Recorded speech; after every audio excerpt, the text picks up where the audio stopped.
صلون علی النبی یا ایہا الذین آمنوا صلوا علیہ وسلموا تسلیما اللہم صل علی سیدنا و مولانا محمد معدن الجود والکرم وآلہ واصحابہ الکرام وابنہ الکریم وبارک وسلم صلاة دائمة سرمدا ابدا. بسم اللہ الرحمن الرحیم. بشر المنافقین بأن لهم عذابا علیما الذین یتخذون الکافرین اولیاء من دون المؤمنین ایبتغون عندهم العزة فإن العزة لله جميعا وقد نزل عليكم في الكتاب أن إذا سمعتم آيات الله يكفر بها ويستهزأ بها فلا تقعدوا معهم حتى يخوضوا في حديث غيره إنكم إذا مثلهم إن الله جامع المنافقين والكافرين في جهنم جميعا صدق الله مولانا العظيم. بشارت دو منافقوں کو کہ ان کے لیے دردناک عذاب ہے، اور وہ لوگ جو مسلمانوں کو چھوڑ کر کافروں کو دوست بناتے ہیں، کیا ان کے پاس عزت ڈھونڈتے ہیں؟ عزت تو ساری اللہ کے لیے ہے، اور بے شک اللہ تم پر کتاب میں اتار چکا کہ جب تم اللہ کی آیتوں کو سنو کہ ان کا انکار کیا جاتا اور ان کی ہنسی بنائی جاتی ہے تو ان لوگوں کے ساتھ نہ بیٹھو جب تک وہ اور بات میں مشغول نہ ہوں، ورنہ تم بھی انہی جیسے ہو. بے شک اللہ منافقوں اور کافروں سب کو جہنم میں جمع کرے گا. یہ آیات اور ان کا ترجمہ آپ نے سماعت کیا. اس آیت کو میں نے تلاوت کیا تھا پچھلے سیشن میں، ٹیکنیکل پرابلم کی وجہ سے وہ ریکارڈ بھی نہیں ہو سکی تھی اور ہمارے سامعین تک وہ تفسیر نہیں پہنچ سکی تھی، لہٰذا میں پچھلی تفسیر سے آپ کو جوڑ دیتا ہوں. یہاں سے بیان چل رہا ہے منافقین کے متعلق. منافقین کے متعلق میں نے اس سے قبل بھی بتایا تھا کہ یہ نفق سے بنا ہوا عربی کا لفظ ہے. نفق کہتے ہیں ٹنل کو، ٹنل جو سرنگ ہوتا ہے جس کے دو منہ ہوتے ہیں، گاڑی ایک طرف سے داخل ہوتی ہے اور دوسری طرف سے نکل جاتی ہے. منافق کے دو منہ ہوتے ہیں، وہ اسلام کی بھی بات کرتا ہے اور کفر کی بھی بات کرتا ہے، اور ٹنل جیسا ہی ہوتا ہے، یعنی ایک بار اسلام میں داخل ہوا اور پھر ادھر سے نکل بھی گیا، اسے خود پتہ نہیں چلتا. اور ایک نافقہ ہے لفظ عربی کا، ایک جنگلی درندہ یا چوہا ایک اس طرح کا ہوتا ہے جس کے دو منہ ہوتے ہیں، جس کو یہ نافقہ کہا جاتا ہے. اسی سے منافق بنا ہوا ہے. تو منافق ایک ایسی سخت قسم کی وعید میں شامل ہونے والا انسان ہے جس کے متعلق خود خدائے قدیر و جبار نے پہلے ہی پارے میں، جیسے کہ میں نے آپ کو اس سے قبل بتایا تھا، الف لام میم ذالک الکتاب لا ریب فیہ، سورہ بقرہ جہاں سے شروع ہوتا ہے 5 آیتیں ایمان والوں کی شان میں نازل ہوئی. پھر اس کے بعد ان الذین کفروا سواء علیہم اانذرتہم سے لے کر عذاب عظیم تک 2 آیتیں کافروں کے لیے نازل ہوئی. 5 آیتیں منافقین کے لیے اور 2 آیتیں کافروں کے لیے، مشرکین جو کھلے ہوئے کافر ہیں. وَمِنَ النَّاسِ سے لے کر دوسرے رکوع تک تقریباً 13 آیتیں صرف منافقوں کے لیے آئی ہیں. اس سے اندازہ کر سکتے ہیں کہ یہ ڈینجر قسم کی جماعت ہے. اسی لیے اللہ تعالیٰ نے ان کی کھل کر کے نشانیاں بھی قرآن میں بیان فرمائی ہیں. ان کو پہچانو، کیونکہ کافر علل اعلان کہتا ہے کہ میرا خدا فلاں ہے، میں اس کی عبادت کرتا ہوں. ایمان والا کھل کر کے کہتا ہے اللہ ایک ہے، حضور صلی اللہ علیہ وسلم کی رسالت کا اقرار کرتا ہے. کافر بھی ظاہر ہے اور ایمان والا مومن بھی ظاہر ہے، لیکن منافق کو پہچاننا مشکل ہے کہ یہ کبھی کفار و مشرکین میں جاتا ہے تو ان کی باتیں کرتا ہے، ان کے بتوں کی، ان کے گرو گھنٹالوں کی، اور پھر جب ایمان والوں میں آتا ہے تو کہتا ہے ہم تمہاری طرح سے ہیں. یہ نشانیاں بھی قرآن میں اللہ تعالیٰ نے فرمایا وَإِذَا لَقُوا الَّذِينَ قَالُوا آمَنَّا وَإِذَا خَلَوْا إِلَىٰ شَيَاطِينِهِمْ قَالُوا إِنَّا مَعَكُمْ. جب وہ ایمان والوں میں آ کر کے ملتا ہے تو کہتا ہے ہم سب ایمان والے لوگ ہیں، بڑے بڑے پلاننگ بتاتا ہے. اور جب پھر شیاطین کے پاس جاتا ہے، کفار و مشرکین کے پاس، کہتا میں تو ان کو مذاق کر رہا تھا، بیوقوف بنانے کے لیے گیا تھا. مومنین کو بیوقوف بنانے کے لیے میں ان کی جماعت میں گیا تھا. کفار کو بھی راضی رکھنا چاہتا ہے, مومنین کو بھی راضی رکھنا چاہتا ہے. وجہ کیا ہے اس کی؟ یہ منافقت آتی کیسے ہے اس کے اندر؟ صرف اور صرف دنیاوی ہوس اور لالچ انسان کو منافق بناتی ہے. منافق کیوں بنتا ہے آدمی؟ اس میں فائدہ کیا ہے اس کا؟ اس کا فائدہ صرف دنیاوی ہوس ہے, ہرس ہے اور لالچ ہے کہ مسلمانوں کے ساتھ رہے گا تو یہاں کا جو مال غنیمت ہے یہ بھی ملے گا, کفار و مشرکین کے ساتھ رہوں گا وہاں بھی کبھی مال آئے گا تو وہ بھی ملے گا. دونوں جگہ اپنے جھنڈے لہرانا اس کو اچھا لگتا ہے. ظاہر سی بات ہے اس زمانے میں یہ دیکھنے کو بھی ملتا ہے. بی جے پی میں بھی جھنڈا لے کر کے جا رہے ہیں, کانگریس میں بھی جھنڈا لے کے جا رہے ہیں. نہ وہ بی جے پی کے ہیں نہ کانگریس کے ہیں. کیوں میاں کیوں جا رہے ہیں؟ دنیاوی ہوس ہے ان کو, ہرس ہے. ادھر سے 500 ملیں گے, ادھر سے 500 ملیں گے. ہیں کسی کے نہیں. منافق اسی طرح سے دونوں جماعتوں کے درمیان گردش کرتا ہے اور اس کے لیے سخت ترین وعید ہے. میں پچھلی تفسیر سے آپ کو جوڑ رہا ہوں. اللہ نے فرمایا بشر المنافقین بان لهم عذابا الیما. اے رسول بشارت دے دو منافقین کو, اللہ نے ان کے لیے درد والا عذاب رکھا ہے. عذاب ہی ڈینجر ہے اور پھر اس میں درد والا کیسا ہوگا یہ اللہ بہتر جانتا ہے. مطلق اگر اللہ نے عذاب قرار دے دیا تو اس کا تو سب سے ہلکا عذاب دوزخ کا یہ ہے. حضور اکرم صلی اللہ علیہ وسلم نے فرمایا سب سے ہلکا عذاب اگر کسی کو دیا جائے گا جہنم میں تو وہ یہ ہے کہ آگ کی جوتیاں پہنائی جائیں گی جس کی گرمی سے اس کا بھیجا کانوں سے باہر آ رہا ہوگا. یہ ہلکا عذاب ہے. منیمم اگر کسی کو دیا جانا ہے تو اتنا دیا جائے گا. اور جہاں اللہ نے عذاب علیم کہا, درد والا عذاب, عذاب عظیم کہا, بہت بڑا عذاب, عذاب مہین کہا, ذلت والا عذاب, وہ اللہ ہی بہتر جانے کہ وہ کیسے عذابات ہوں گے, وہ کس قدر سخت ترین ہوں گے. تو منافقین کے لیے اللہ نے فرمایا درد والا عذاب ہوگا, ان کو دردناک عذاب ہوگا. کیوں؟ یہ کھل کر کے کبھی انہوں نے اقرار کسی چیز کا نہیں کیا, یہ ایک طرف نہیں ہو سکے. منافقت ایک بہت بری خصلت ہے. اللہ ان تمام چیزوں سے ہماری حفاظت فرمائے. ہمیشہ دعا یہ کرو کہ اللہ منافقت سے مجھے بچائے. یہ چیز اب کے زمانے میں ہم کسی کو منافق نہیں کہہ سکتے, یہ بھی بات میں نے بتایا تھا, کیونکہ نفاق دل کی کیفیت کا نام ہے. منافق جو ہوتا ہے وہ دل سے ہوتا ہے, اندر سے ہوتا ہے, دکھتا نہیں, کسی کی پیشانی پر لکھا ہوا نہیں یہ منافق ہے. اگر یہ اختیار دے دیا جائے تو پتہ نہیں جس سے جس کو دشمنی ہے وہ بول دے گا یہ منافق ہے, اس کو خارج کر دے گا, وہ منافق ہے, اس کو خارج کر دے گا. اس لیے اسلام نے, حضرت عمر فاروق رضی اللہ تعالیٰ عنہ نے اپنے زمانے میں اعلان فرمایا تھا کہ 2 ہی کیٹیگری ہوں گی ابھی آج سے, یا تو مومن ہوگا یا تو کافر ہوگا. کلمہ طیبہ پڑھ رہا ہے تو اس کو مومن کہو, اندر سے کچھ بھی ہو, ہمارے لیے حکم یہی ہے, ظاہر دیکھا جائے گا. اور اگر کلمہ کفر کہہ رہا ہے تو اس کو کافر کہو, اس لیے کہ وہ ظاہری دیکھا جائے گا.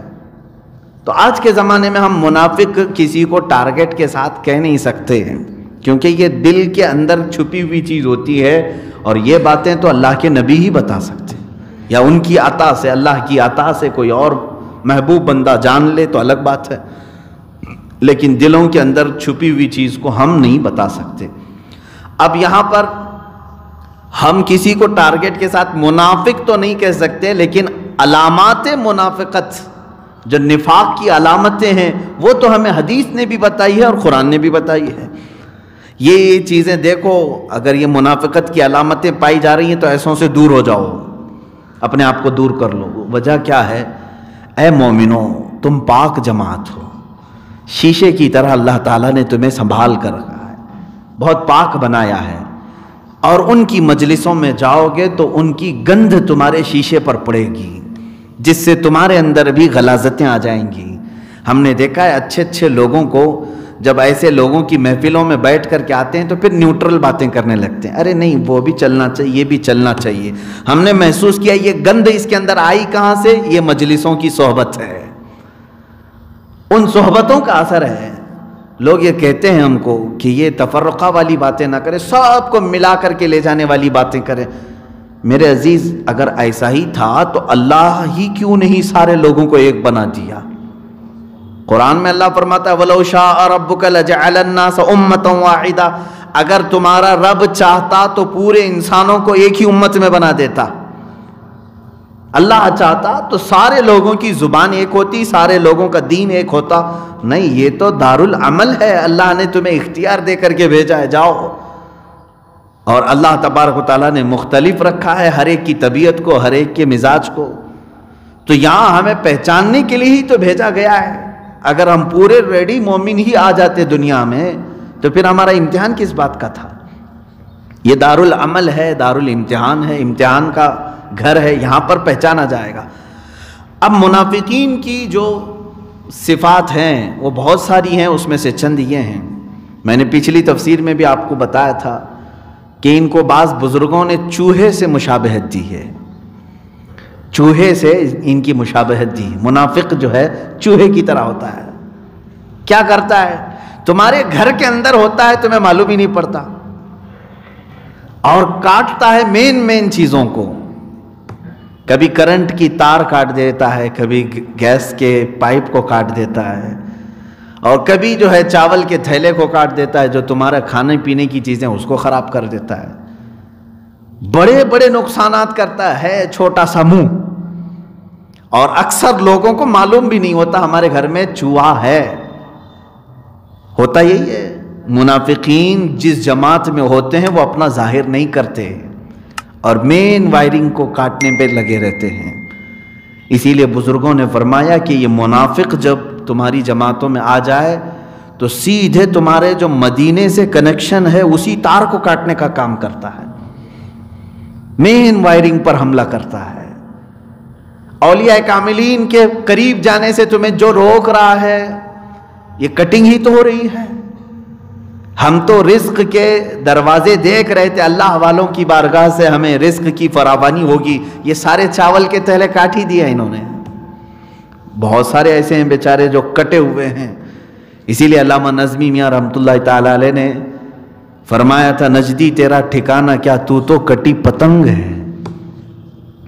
انکار علم مصطفیٰ گتھی میں ہے تیری پڑا، نجدی تیرا ٹھکانہ کیا، تو تو کٹی پتنگ ہے. کٹی پتنگ کا مطلب کیا ہے؟ جس کی ڈور کٹ گئی، پتہ نہیں وہ کس کھائی میں جا کے گرے. ہاں، یہ کاٹا کس نے ہے؟ عزیزان گرامی وقار، ہماری نسبتیں سب مدینہ رسول سے وابستہ ہیں، اولیاء کاملین سے وابستہ ہیں. ہم آج تک ہاتھ میں ہاتھ دے کر کے اپنے پیر و مرشید سے بیعت کر کے اپنے سلسلے کو، سلسلہ کہتے ہی ہیں چین کو، پھر آگے بڑھانے کی کوشش کرتے ہیں. لیکن اس میں کٹنگ جو لوگ کرتے ہیں وہ منافق ہیں کہ تمہاری تار کٹ جائے. یہ ہوتے کافر ہیں، مشرک ہوتے ہیں، لیکن اسلام کا لباس اوڑھ کر کے آتے ہیں. اب ان کی بہت ساری علامتوں میں سے ایک علامت قرآن میں پہلی آیت میں ہی ہے. ابھی جو میں نے تلاوت کیا اس میں یہ اللہ فرماتا ہے، میں آج وہی ریپیٹ کر رہا ہوں، پچھلی تفسیر سے آپ کو جوڑ رہا ہوں. الذین یتخذون الکافرین اولیاء من دون المؤمنین. منافقین کی ایک بڑی عادت یہ ہے کہ وہ کافروں کو دوست بناتے ہیں مومنین کو چھوڑ کر کے، مسلمانوں کو چھوڑ کر کے کافروں کو دوست بناتے ہیں. یہ رواج بھی آج بہت چلا ہوا ہے. ارے نہیں، ہمارے فرینڈز لسٹ میں یہ سب نہیں آئیں گے. کیوں نہیں آئیں گے؟ مسلمانوں کو فرینڈ بنانے میں، دوست بنانے میں ان کو آر محسوس ہوتی ہے. کفار و مشرکین کے پاس جائیں گے. کیوں جاتے ہیں؟ وہ بھی قرآن کہہ رہا ہے ایبتغون عندہم العزت. ان کے پاس تم تھوڑی سی عزت لینے کے لیے جاتے ہو. یہی کہتے ہیں نا ہم آج، حکومت بھائی ان کی ہے، ہمیں جانا پڑتا ہے ان کے پاس، تھوڑی سی عزت مل جاتی ہے. کیا عزت ملتی ہے؟ وہ لوگ بھی اس کو خوب نچاتے ہیں. ان کو معلوم ہے یہ ہماری جھولی میں آیا ہے، اب یہ نہ ہمارا ہوگا نہ اپنی قوم کا ہوگا، اس سے وہ لے کے ناچو اس کو. جتنے لوگوں کو ہم نے دیکھا ہے اس طرح سے، ہمارے لیڈر بھی آج بیچارے وہ گیند بنے ہوئے ہیں، ادھر سے ہماری جماعت ٹھوکر مارتی، ادھر سے ان کی جماعت مارتی ہے، بیچ میں ہی رہ جاتے ہیں. اور ہمارے محاورے کے مطابق دھوبی کا گدھا نہ گھر کا نہ گھاٹ کا، وہ منافق کی علامت ہے. اسی لیے قرآن نے کہا تھا ادخلوا فی السلم کافہ، تم اسلام میں پورے کے پورے داخل ہو جاؤ.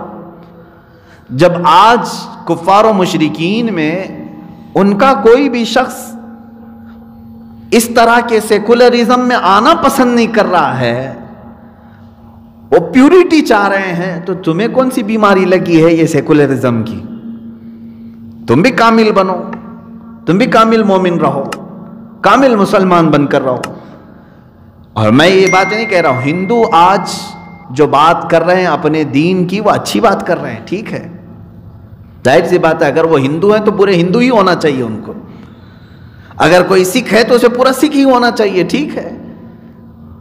تو میں یہ تو بہتر سمجھتا ہوں، کم سے کم وہ اپنے دھرم کا تو ہے، ٹھیک تو ہے۔ لیکن میں یہی چاہتا ہوں کہ اے مسلمانوں، تم بھی اپنے دین میں کامل ہو جاؤ، تم بھی اپنے اسلام پر یقین رکھو اور تم کامل ہو جاؤ۔ اور اللہ رب العزت نے یہاں پر جو علامتیں بیان فرمائی، یہ علامتوں سے تم پہچانو کہ کہیں ایسا تو نہیں کہ یہ چیز میرے ہی اندر آ رہی ہے، میں تھوڑے سے پیسوں کے لیے، تھوڑی سی عزت کے لیے اس کی ہاں میں ملایا، اس کی ہاں ملایا، اس کے پاس گیا۔ کبھی کبھار تو میں نے دیکھا ہے کہ ایمان بھی چلا جاتا ہے لوگوں کا، کیونکہ دوسروں کو راضی رکھنے کے لیے وہ اپنے خدا کو چھوڑ کر دوسرے خدا کے سامنے جھک بھی جاتے ہیں۔ ہوتا ہے ایسے، کہتے ہیں نہیں یہ سب کرنا پڑتا ہے ہم کو، ہم سیاست میں ہیں، ہم کو سب کرنا پڑتا ہے۔ تو یہی تو منافقت ہے، اور تمہارے لیے میں بشارت دیتا ہوں، اللہ نے فرمایا دردناک عذاب ہے، دردناک عذاب ہے۔ اور میں نے یہ بھی بتایا تھا کہ اسلام کو سب سے بڑا نقصان اگر کسی سے پہنچا ہے تو منافقین سے پہنچا ہے۔ ہر زمانے میں منافقین سے سب سے بڑا نقصان پہنچا ہے۔ وجہ یہ ہے کہ ہم اس کو بہت دیر سے پہچانتے ہیں۔ میں کل ہی کچھ چیزوں کے مطالعے میں تھا، کینسر کی بیماری کے بارے میں کبھی کبھار پڑھنے کو ملتا ہے، میں بھی پڑھتا رہتا ہوں۔ تو ایک ڈاکٹر نے کہا کہ کینسر کی بیماری کا سب سے بڑا جو خاصہ ہے اس کا کیا ہے، کہ کیسے یہ بیماری اتنی ڈینجر ہو گئی، اس کو اتنا ڈینجر کیوں کہا جاتا ہے۔ اس ڈاکٹر نے کہا کہ اس کی سب سے بڑی چیز یہ ہے کہ یہ لاسٹ سٹیج تک جلدی پہچان میں نہیں آتی کسی ڈاکٹر کے، معلوم نہیں پڑتا۔ اگر یہ معلوم ہو جائے تو شروع ہی میں ہم علاج کر دیں گے۔ یہ فرسٹ سٹیج میں، سیکنڈ سٹیج میں، تھرڈ سٹیج میں جا کر اکثر کو معلوم پڑتی ہے، کسی کو ریئر ہے سیکنڈ سٹیج میں معلوم ہوا، علاج ہو گیا تو ہو گیا، لیکن 98% اس کا علاج نہیں ہوتا، 2% صرف امید ہے کہ وہ ہاتھ میں آ جائے۔ کیوں؟ یہ ڈینجر اس لیے ہے کہ آخر وقت تک کینسر معلوم نہیں پڑتا۔ بڑے بڑے ڈاکٹرز کا کہنا ہے پیٹ میں درد رہا، اس کو چورن کھا کر کے بد ہضمی سمجھ کر کے چلاتے رہے، بہت دنوں کے بعد پتہ چلا کہ نہیں یہ تو کینسر تھا۔ بہت ساری ایسی چیزیں ہیں۔ سیم یہی چیز منافقت کی ہوتی ہے، ہماری جماعت میں ہم پہچان ہی نہیں پاتے ہیں، اس کو چھوٹی موٹی وارداتیں سمجھتے رہتے ہیں، لیکن بعد میں جا کر پتہ چلتا ہے یہ تو ہماری جماعت کا کینسر تھا۔ ترکی میں ایسے ہی ہوا۔ خلافت عثمانیہ کو ختم کرنے والے سب سے بڑے محرک کی بھی بات میں نے کہی تھی، لارنس آف عربیہ، UK کا رہنے والا، انگلینڈ کا، ایک 21 سالہ یا 22 سالہ شخص تھا، اسے بہت زیادہ انٹرسٹ تھا تاریخ پڑھنے میں، اور وہ تاریخ کون سی پڑھتا تھا؟ وہ عیسائی تھا۔ وہ تاریخ یہ پڑھتا تھا کہ ہمارے عیسائیوں کے سارے قلعے مسلمانوں نے کیسے فتح کر لیے، کون سی کمزوری تھی ہمارے صلیبیوں میں، عیسائیوں میں۔ وہ ان قلعوں کا بھی جا کر کے مطالعہ کیا، جنگوں کو پڑھا، اسٹڈی کیا۔ اس کے بعد وہ انگلینڈ کی گورنمنٹ سے پرمیشن لے کر کے وظیفے کے طور پر، یہ مشنریز ہوتی ہیں بہت ساری جو یہ پورے ورلڈ میں پھیلاتے ہیں، آج بھی ہے ان کے، وہ ایک مہم پر نکلا کہ میں اپنی حکومت کا وفادار ہوں اور یہ خلافت عثمانیہ کو ختم کرنے کی پوری کوشش کروں گا۔ خلافت عثمانیہ کی بات کی جا رہی ہے، یہ 1912 یا 1910 کے آس پاس کی بات بتا رہا ہوں، فرسٹ ورلڈ وار ابھی نہیں ہوئی تھی۔ تو یہ لارنس آف عربیہ عرب میں آیا اور عربوں کی زبان سیکھا، ان کی تعلیمات حاصل کیا، پوری چیزیں حاصل کرنے کے بعد یہ ایسی عربی بولتا تھا جیسے عرب والے لوگ بولتے ہیں۔ اس نے کمزوریاں دیکھی خلافت عثمانیہ کی کہاں کہاں ہے۔ خلافت عثمانیہ آخری سانسیں لے رہی تھی اس وقت، مطلب یوں کہ تھوڑی سی کمزور ہو گئی تھی،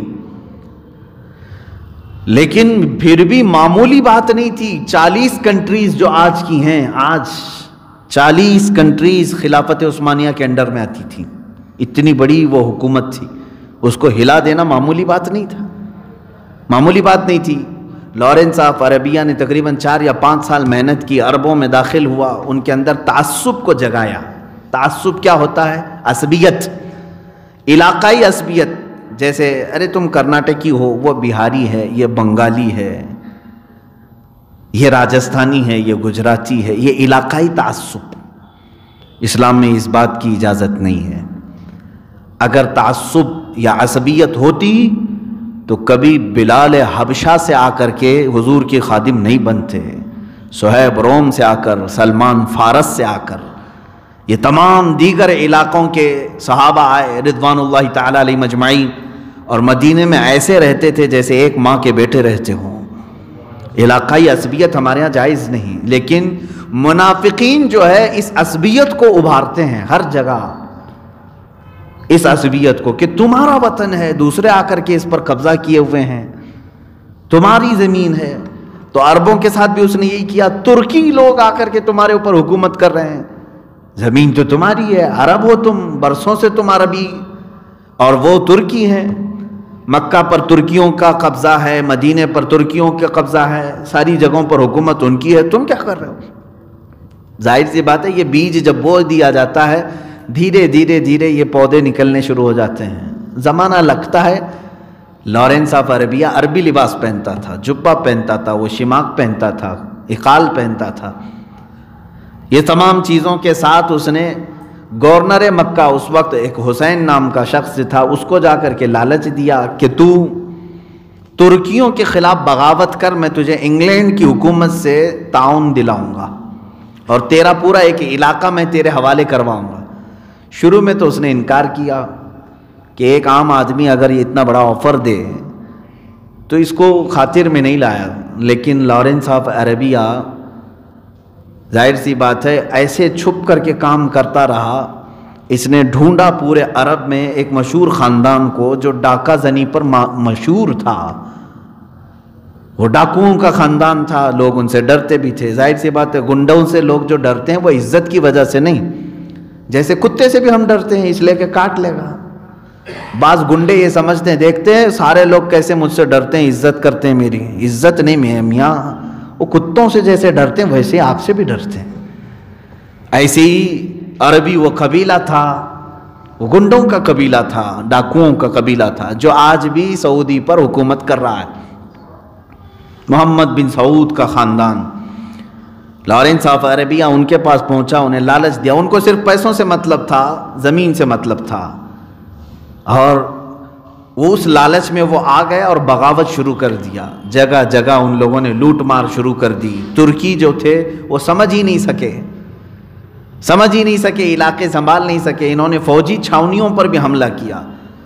میں جب پڑھ رہا تھا تو مجھے اس کی اہمیت پتہ چلی کہ ترکی حکومت نے یعنی خلافت عثمانیہ نے لارنس آف عربیہ کے سر کی بڑی قیمت رکھی تھی کہ اس کو ڈھونڈ کر کے لاؤ تو اتنا انعام دیا جائے گا، کیونکہ بیج یہی تھا، کینسر یہی تھا۔ آخر وہ زمانہ بھی آیا جب مکہ اور مدینہ طیبہ میں بھی جو لوگ موجود تھے ان کو بھی خرید لیا اس نے، اور دعویٰ یعنی کس بات کی لالچ دی گئی، وعدہ کس بات کا تھا کہ ہم اپنے آقاؤں سے یعنی امریکہ سے، یورپ سے، انگلینڈ سے تمہیں ایک زمین، بہت بڑی زمین کے مالک تمہیں بنا دیں گے، بادشاہ تم رہو گے۔ طے پا گیا، اور پھر یہ 1917 کے بعد جو ورلڈ وار فرسٹ، پہلی جنگ عظیم ہوئی، اس کے بعد حالات بکھر گئے، ترکی کی خلافت عثمانیہ کو بہت بڑا جھٹکا لگا، اس لیے کہ یہ جرمنی کے ساتھ تھا، اور جرمنی کو شکست ہوئی تو خلافت عثمانیہ بھی ڈھیلی پڑ گئی۔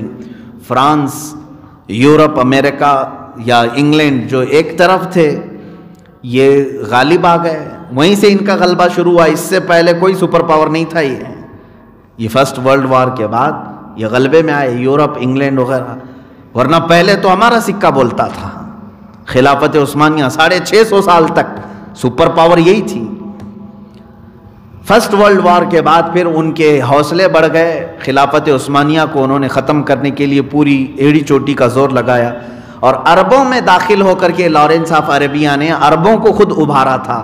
باہر سے فوج نہیں آئی تھی عربوں کو ختم کرنے، ترکی کو ختم کرنے، علاقائی لوگوں کو ابھارا تھا کہ تم اٹھو ترکیوں کے خلاف، کہ تم اپنی زمینوں کے مالک ہو، تم اپنی زمینیں ان سے واپس لے لو۔ لوگ جاہل ان کی باتوں میں آئے، جگہ جگہ پر ترکیوں کے ساتھ مٹ بھیڑ ہونے لگی، تو ترکی جو ہے آخر میں سمجھوتے پر آئے، ایک صلح نامہ ایگریمنٹ ہوا اس بات پر کہ نہیں، ہم ساری چیزیں تمہارے حوالے کر کے واپس ترکی جاتے ہیں۔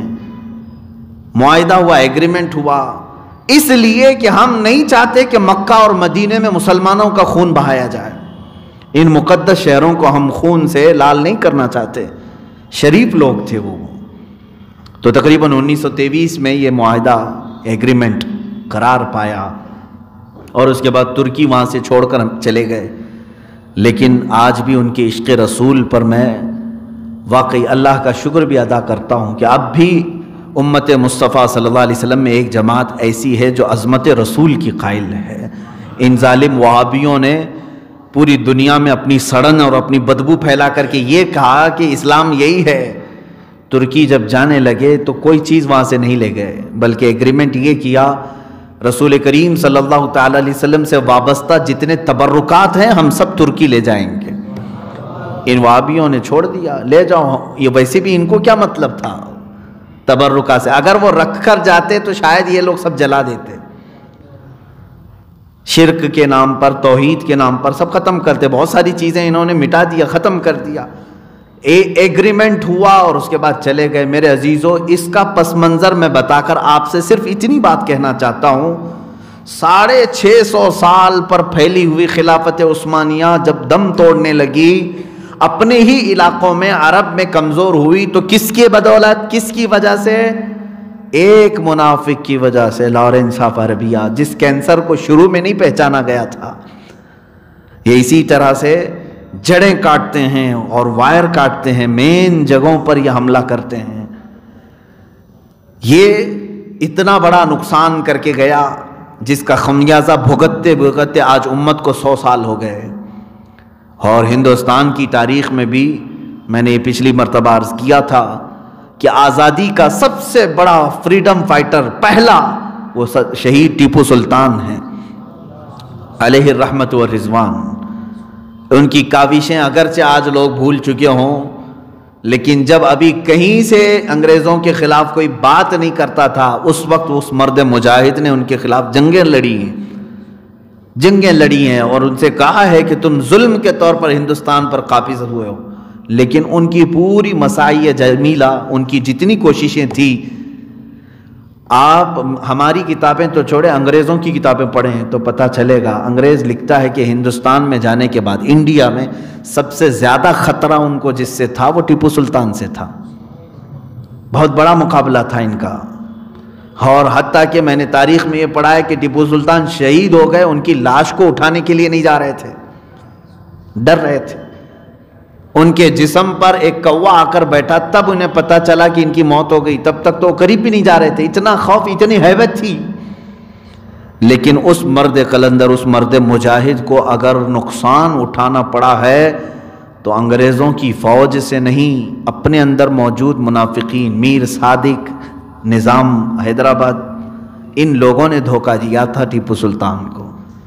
یہ اندر آ کر کے فوج میں داخل ہو کر کے ان کا تعاون کرنے کے نام سے پیچھے کے دروازے کھول دیے جہاں سے انگریز داخل ہو سکیں اور حملہ کر سکیں، کیونکہ انگریزوں نے انہیں لالچ دی تھی کہ ٹیپو سلطان کو ختم کرنے میں تم ہمارا ساتھ دے دو، ہم تم کو فلاں فلاں جگہ کی ریاست دے دیں گے۔ میں بارہا یہی کہہ رہا ہوں کہ منافق آدمی بنتا کس لیے ہے؟ ایک ہی چیز، دنیا کی ہوس، دنیا کی لالچ انسان کو منافق بناتی ہے۔ عزیزان گرامی وقار، کربلا کے اس میدان میں بھی دیکھیں، امام حسین کے مقابل میں جو لوگ آئے تھے وہ سب کلمہ پڑھنے والے لوگ تھے۔ کون سے کفار و مشرکین آئے تھے؟ یہودی عیسائی آئے تھے، کلمہ گو لوگ تھے، کلمہ پڑھتے تھے، اور رسول اللہ کے نواسے کے خلاف انہوں نے تیریں اٹھا لی، تلواریں اٹھا لی۔ کس وجہ سے؟ اس لیے کہ صرف بادشاہ کی طرف سے اعلان ہوا تھا کہ جو اس میں فتح یاب ہوگا اسے اتنا اتنا مال دیا جائے گا، ہوس، دنیا کی ہوس۔ بلکہ جہاں میں دیکھتا ہوں قسمت کی خرابی کسی کی آ جائے، حضرت سعید ابن ابی وقاص رضی اللہ تعالیٰ عنہ کا نام سنا ہوگا آپ نے۔ حضرت سعید ابن ابی وقاص یہ کون ہیں؟ عشرہ مبشرہ میں سے ہیں، جن کو حضور صلی اللہ تعالیٰ علیہ وسلم نے دنیا میں ہی جنت کی بشارت دی۔ وہ صحابی ہیں، وہ 10 ہیں نا۔ حضرت سعید ابن ابی وقاص اس میں ہیں۔ سعید ابن ابی وقاص کا بیٹا ہے عمرو بن سعید۔ سعد ابن ابی وقاص، میں سعید کہہ رہا ہوں، سعد ابن ابی وقاص، ان کا بیٹا ہے عمرو، جس کو یزید کے طرف سے صرف اتنی لالچ دی گئی تھی کہ ایران کا ایک علاقہ رے جس کو کہا جاتا تھا، وہاں کا تجھے گورنر بنایا جائے گا، جا حسین کا مقابلہ کر کے آ جا۔ عشرہ مبشرہ میں سے صحابی رسول کا بیٹا ہے، ایک تخت کی وجہ سے ایران کی طرف جانے کی بجائے کربلا کی طرف آ گیا 4000 کا لشکر لے کر۔ اور شروع میں ڈر بھی تھا کیونکہ وہ جانتا تھا کہ اللہ کے نبی کا نواسا ہے، باوجود اس کے دنیا کی ہوس غالب جب آ جاتی ہے تو انسان کو کافر بنا دیتی ہے۔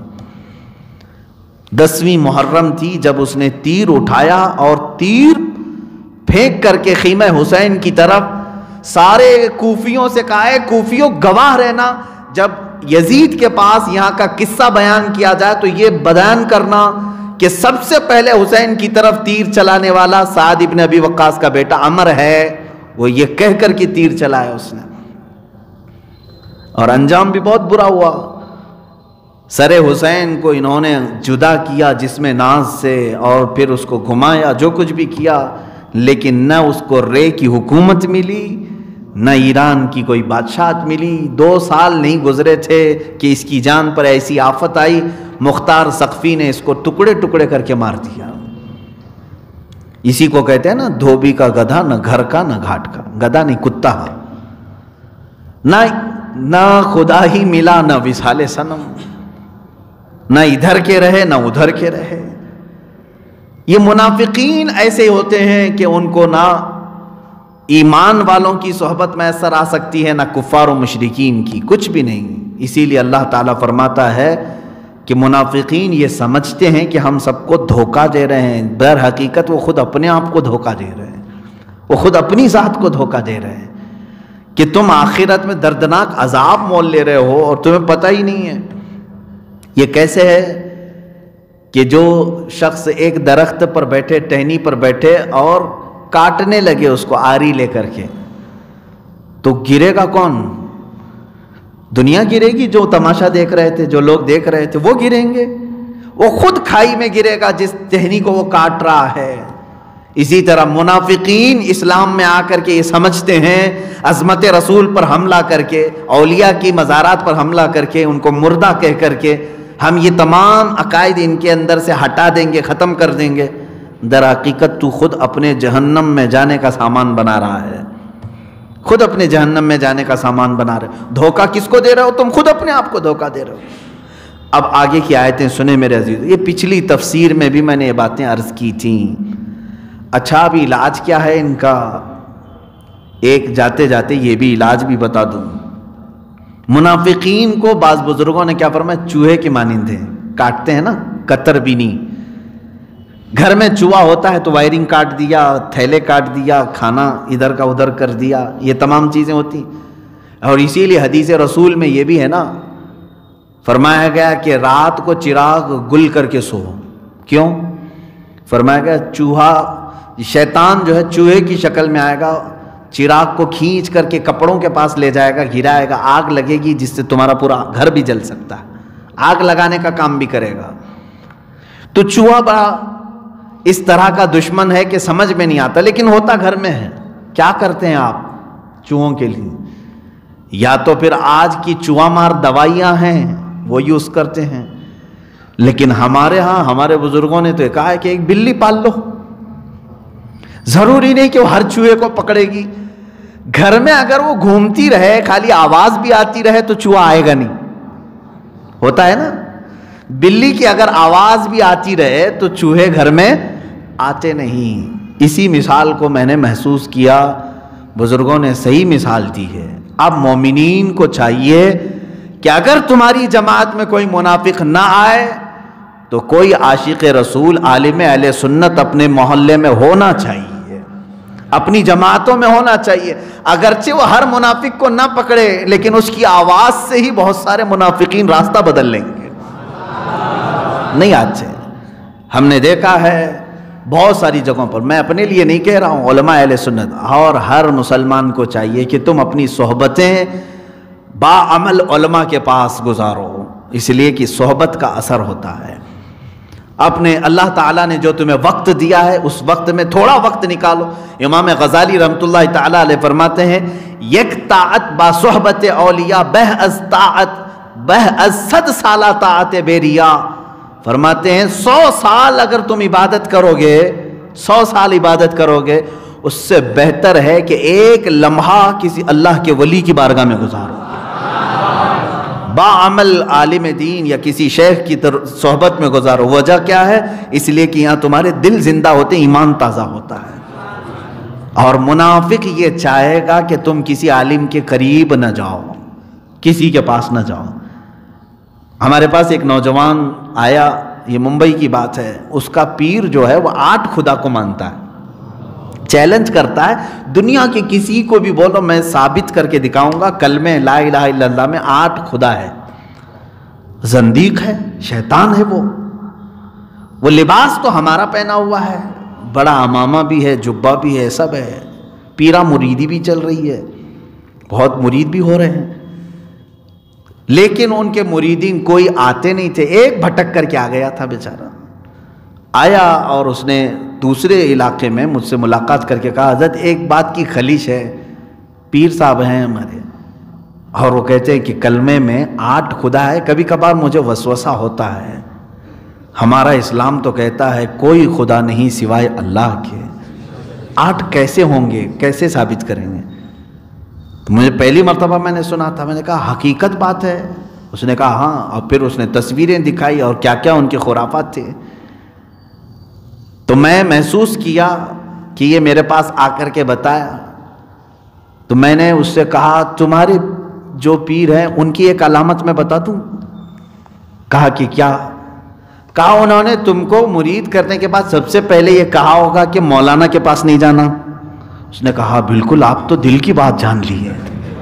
کہا اور اب تو ہم ولی بن گئے. میں نے کہا بیٹا میں دل کی بات نہیں اور نہ میں ولی ہوں, لیکن مجھے ان کی ساری ٹپس معلوم ہیں. یہ شیطان سب سے پہلے یہ چاہتا ہے کہ کسی عالم کے پاس نہ جائے ورنہ اس کی پول کھلے گی. بندہ جو ہے شریعت کو جان لے گا تو پھر اس کو دھکے مارے گا. 8 خدا کہاں سے آئے؟ میرے عزیزو ایسے زندیقوں کے پاس اپنا ایمان نہ بیچو. ہاں جو مشائخ اہل سنت کے ہیں, جو صحیح طریقے سے اولیاء کاملین کے غلام ہیں, میرے عزیزو ان کی بارگاہ میں تو میں اپنی جان بھی فدا کر دوں. ہاں بالکل, ہماری جان ان کے لیے حاضر ہے. ہم ان کی بارگاہ میں اپنا ہر لمحہ حاضر کرتے ہیں جو مشائخ ہمیں اولیاء کاملین کی سچی محبت تک پہنچاتے ہیں. ورنہ جو دکاندار ہے ان سے اپنے آپ کو بچاؤ. اور ایسے کوئی بھی پیر کا لبادہ اوڑھ کر کے آئے تو بھی فرمایا گیا کہ تم پہچانو کہیں ایسا تو نہیں کہ چوہا گھر میں داخل ہو رہا ہے, وائر کاٹے گا, چاول کا تھیلا کھا جائے گا. ایک اور صاحب ہمارے پاس آئے, کہا کہ حضرت ہمارے پیر صاحب ہیں, اب گھر میں جھگڑا شروع ہو گیا ہے, آپ حل نکالیں. کہا کس بات کا؟ کہا جب بھی وہ گھر پہ آتے ہیں پورا راشن خالی ہوتا ہے, 5 قسم کے سالن بنانے پڑتے ہیں, 5 قسم کے کھانے بنانے پڑتے ہیں, 5 قسم کے میٹھے. اب میری بیوی بھی غصے میں آنے لگی ہے کہ ایسی دعوت. اور اس پیر صاحب کا ماشاءاللہ پیٹ بھی کافی بڑا تھا اور جتنے لوگ جمع ہوں سب. تو میں نے کہا کہ یہ جو ہے پیر نہیں ہے, یہ بلا ہے. جس گھر پر اترے اس گھر کا پورا راشن ختم ہو جائے. اللہ والا تو وہ ہے جو خود بھوکا رہے اور اپنے مریدوں کو کھلائے, وہ فیض بانٹے, غربا اور مساکین کی وہ دستگیری کرے. آؤ میرے آقا صلی اللہ علیہ وسلم کی بارگاہ میں، رمضان کا موسم ہے، اور وہ فقر و فاقہ میں رہنے والے صحابہ، 70 صحابہ کے درمیان حضور بیٹھتے تھے، ایک پیالہ دودھ کا آیا، حضور اکرم صلی اللہ تعالیٰ علیہ وسلم نے حضرت عائشہ سے کہا، عائشہ دیکھو کوئی مسافر تو باقی نہیں رہ گیا، باہر کوئی مسافر تو نہیں ہے، کہیں ایسا نہ ہو کہ ہم دودھ پی لیں اور کوئی مہمان مسافر باقی رہ جائے۔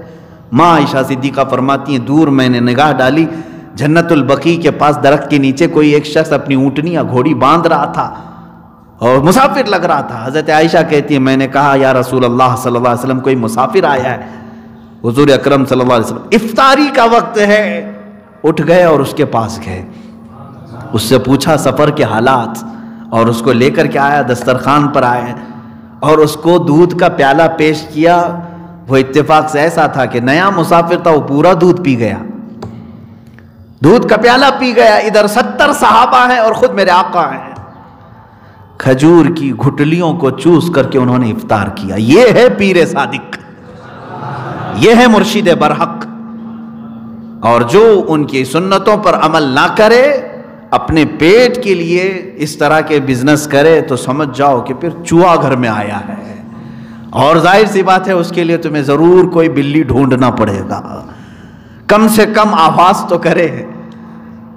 عزیزان گرامی وقار، یہاں سے ایک اور دوسری بات میں عرض کرتا ہوں، اللہ فرماتا ہے یہ کیوں جاتے ہیں؟ ایک مثال میں نے بتایا تھا کہ یہ ان کی بڑی نشانی یہ ہے کہ یہ مومنین کو چھوڑ کر دوست کس کو بناتے ہیں؟ کافروں کو۔ اور اس مثال میں سب سے فٹ بیٹھتے ہیں آج کے حالات، سیاسی حالات کو دیکھیں۔ اسلامک کنٹریز جو اپنے آپ کو کہتے ہیں، یہ دوست کس کو بنانا پسند کر رہے ہیں آج؟ سعودی عرب اسرائیل کی طرف ہاتھ بڑھا رہا ہے، یو اے ای امارات اسرائیل کو اپنے گود میں بٹھانا چاہتا ہے، اور اپنے ہاں پوجا پاٹ کے لیے بلا کر کے کفار و مشرکین کا استقبال کر رہے ہیں۔ ایک طرف فلسطین کے نہتے بچے سالوں سے مارے جا رہے ہیں، ان کے پاس ایک روٹی پہنچانے کی ان کے اندر توفیق نہیں۔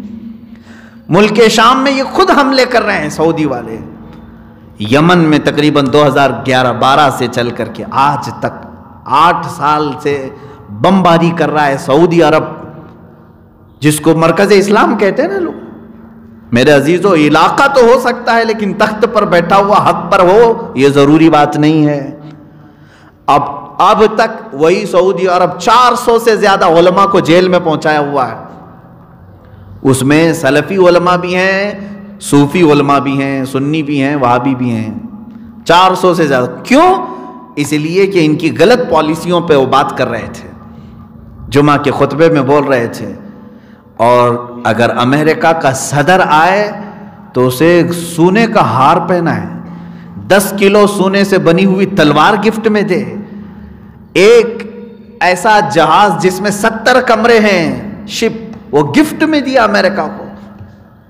اور مجھے ایک سعودی باشندے نے کہا تھا کہ تقریباً 20 سال کے حاجیوں کی کمائی اس نے ایک ہی سفر میں دے دیا اس کو، امریکہ کے صدر کو۔ اتنے بڑے گفٹ کیوں دیے گئے؟ کفار ان سے راضی ہو جائیں۔ قرآن میں اللہ نے یہی فرمایا، اَيَبْتَغُونَ عِنْدَهُمُ الْعِزَّةَ، تم ان کے پاس عزت ڈھونڈنا چاہتے ہو؟ فَإِنَّ الْعِزَّةَ لِلَّهِ جَمِيعًا، عزت تو صرف اللہ ہی کے پاس ہے، ساری عزت اللہ کے پاس ہے۔ یہ جس تخت پر بیٹھے، مجھے بڑا افسوس ہے، ایک زمانہ تھا امیر المومنین عمر فاروق رضی اللہ تعالیٰ عنہ کا، کہ پہاڑ ان کی ہیبت سے رائی، نہ مال شہادت مطلوب و مقصود مومن، نہ مال غنیمت، نہ کشور کشائی۔ یہ اقبال نے کہا ہے، سمٹ کر دریا ان کی ہیبت میں، پہاڑ ان کی ہیبت میں رائی۔ عزیزان گرامی، آج ان کی حالت یہ ہے کہ خود ٹرمپ یہ کہتا ہے کہ اگر ہم ہٹا لیں سعودی عرب سے ایک دن کے لیے اپنی سپورٹنگ تو یہ ہمیں ختم ہی ہو جائے گا۔ یہ ان کو تانا بھی مار رہے ہیں، پھر بھی شرم نہیں ہے ان کو۔ عزیزان گرامی، مومنین کے ساتھ دوستی کو چھوڑ کر کے یہ دوستی کا ہاتھ کس کے ساتھ بڑھا رہے ہیں؟ کفار و مشرکین کے ساتھ۔ یہ منافقین کی صفات ہے جو قرآن بیان کر رہا ہے۔ پہچانو منافقین کو۔ یہ لباس جتنا بھی سفید پہن لے، اقال پہن لے، کوئی بھی بڑے بڑے جبے ڈال لے، لیکن اس کی عادتیں اور صفات تو بتا رہی ہیں کہ اس کے اندر دوستی کرنے کی چاہت کس کے ساتھ ہے؟ مشرکین کے ساتھ، یہود و نصارہ کے ساتھ۔ ارے یہ ترکی کا دشمن ہے، ایران کا دشمن ہے، عراق کا دشمن ہے، شام کا دشمن ہے، یمن کا دشمن ہے، قطر کا دشمن ہے۔ یہ سب ان ملکوں کے نام میں بتا رہا ہوں جہاں مسلمان رہ رہے ہیں پورے کے پورے۔ قطر پر تو انہوں نے ایسی پابندی لگا دی ہے کہ کوئی ایک کولگیٹ بھی ادھر کا ادھر نہیں ہو سکتا، پیسٹ بھی نہیں آ سکتا، پلین کوئی ادھر کا ادھر نہیں جا سکتا، جبکہ پڑوسی ملک ہیں۔ اور حتیٰ کہ میں آپ کو بتاؤں قطر کے اور سعودی عرب کے لوگوں کی آپس میں رشتہ داریاں بھی ہیں، یہاں کی لڑکیاں وہاں بیاہ کر گئی، وہاں کی لڑکیاں ادھر آئی ہیں، لیکن انہوں نے سب کو ختم کر دیا، توڑ دیا، ایسا بند باندھا ہے۔ کیوں؟ وجہ کیا ہے؟ قطر سے بائیکاٹ کیوں کیا تھا سعودی نے؟ جانتے ہیں آپ؟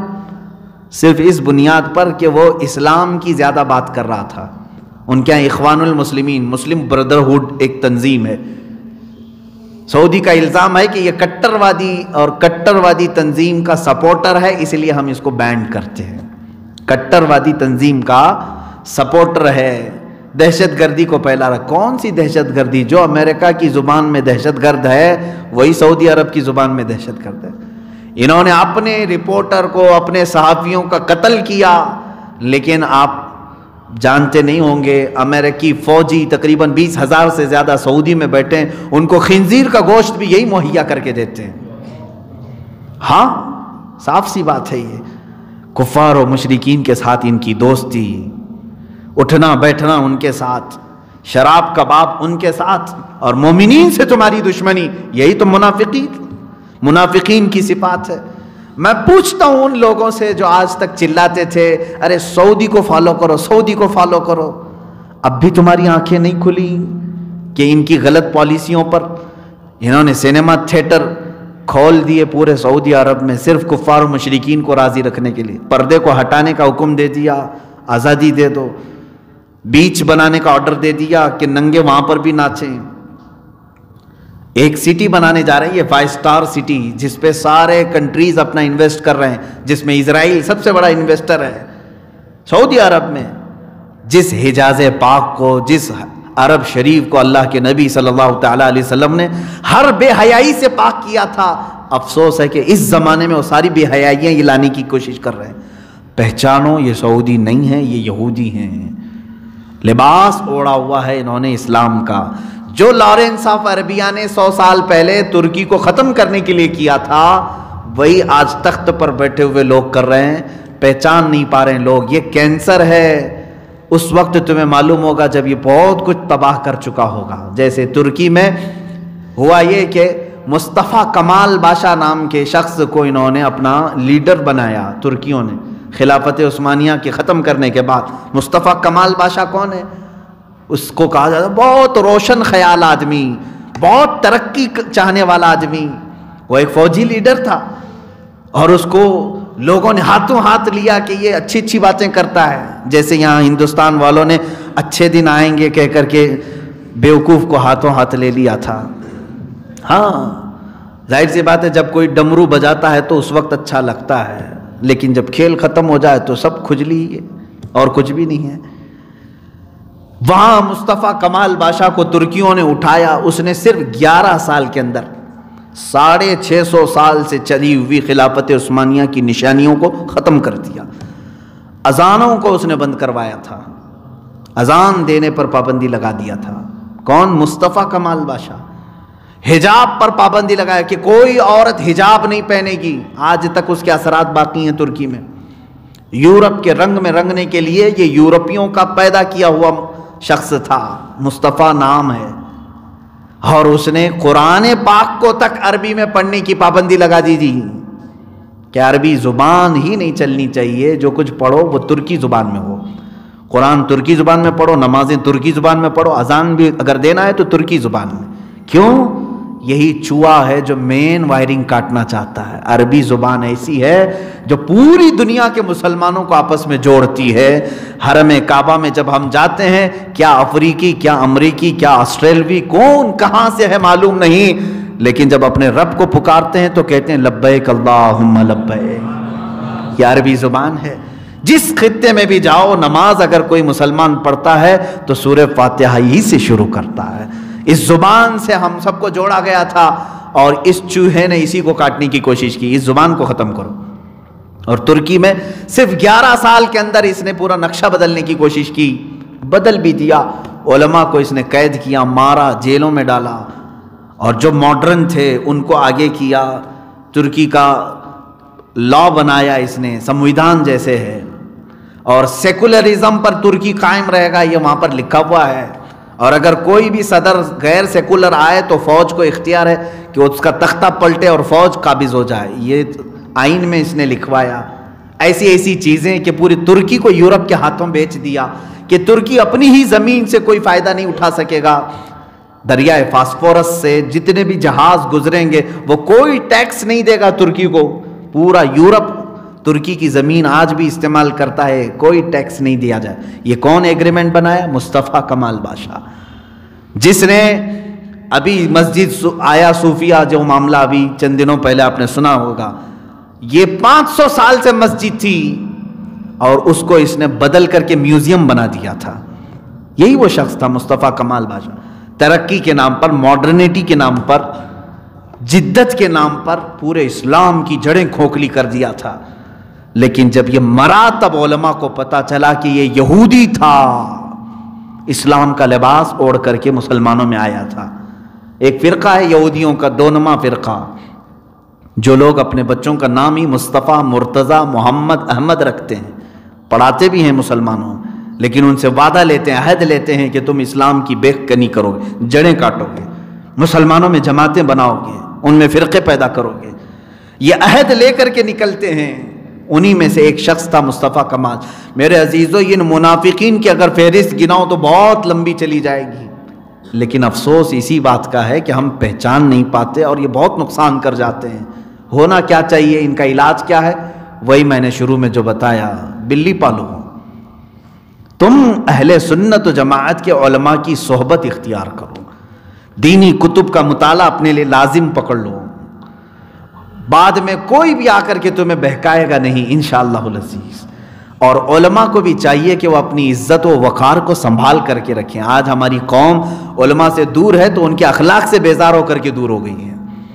وہ اپنی وقار کو سنبھال کر کے نہیں رکھ رہے, جس کی وجہ سے قوم ان کے قریب آنے سے کترا رہی ہے. ارے ان کے پاس کیا جائیں. آج ان کی بھی اپنی اصلاح کی ضرورت ہے. میں علماء کو بھی کہتا ہوں کہ اپنا وقار سنبھالو, اپنی عزت سنبھالو. آج بھی قوم پیاسی ہے, تمہارے صحبت میں گزارنا چاہتی ہے وقت. بہت دور دور سے لوگ یہ سوال کرتے ہیں کہ ہماری زندگی میں مہینے میں 2 دن ہمیں ملتے ہیں, میں چاہتا ہوں کہ کسی باعمل عالم کی صحبت میں گزاریں, کہاں جائیں؟ عزیزان گرامی, ان علماء کو چاہیے کہ وہ عمل کے میدان میں آئیں, اپنا تقوی اور اپنی پرہیزگاری کو سنبھالیں. بہرحال یہ منافقت کا ٹاپک بہت طویل ہے. 2 چیزیں میں نے ذکر کیا. ایک عادت ان کی یہ ہے کہ یہ کافروں کو دوست بناتے, مومنین کو چھوڑ کر کے. یہ صفت اگر کسی میں ملتی ہے تو اس سے دور ہو جاؤ, بیزار ہو جاؤ. ایک دن ایسا آئے گا کہ یہ تم کو بھی کافروں کی صحبت میں لے جائے گا. اگر کسی کو دیکھ رہے ہو کہ یہ بار بار مسلمانوں کی برائی کرتا ہے اور صرف کافروں کی تعریف کرتا ہے تو سمجھ جاؤ کہ منافق ہے, اس کا دل منافق ہو گیا ہے. ایسے سے اپنے آپ کو دور کر لو. مسلمان جتنا بھی گرا ہوا ہو اخلاقی اعتبار سے, لیکن اس کی بخشش کی امید ہے. اللہ رب العزت بخش دے گا. لیکن جو خدا کو ہی اپنا دشمن سمجھا ہوا کافر ہے, اس کو تم کیسے اچھا کہہ سکتے ہو؟ جو تمہارے پیدا کرنے والے کا ہی نہیں ہو سکا وہ تمہارا کہاں سے ہو سکے گا؟ اس بات کو ہمیشہ اپنے باندھ کر کے رکھ لو. یہ ہماری نصیحتوں میں سے ایک چیز تو یہ ہے کہ منافقین, قیصر و کسرا, یہ 2 سپر پاور کا نام میں بتا رہا ہوں. روم کا بادشاہ, ایران کا بادشاہ. روم کے بادشاہ کو قیصر کہتے تھے, ایران کے بادشاہ کو کسرا کہتے تھے. جب حضرت عمر فاروق رضی اللہ تعالیٰ عنہ کے زمانے میں یہ دونوں بھی کنٹریز فتح ہو گئیں, یہ دونوں سپر پاور ٹوٹ کر بکھر گئے. روم بھی اور ادھر کا ایران بھی, دونوں بھی سلطنت اسلامیہ میں داخل ہو گئے, خلافت اسلامیہ میں آ گئے. اب مسئلہ یہ تھا کہ حضرت عمر فاروق رضی اللہ تعالیٰ عنہ کے پاس صحابہ وہاں کا مال غنیمت لے کر کے آئے. مال غنیمت کس کو کہتے ہیں؟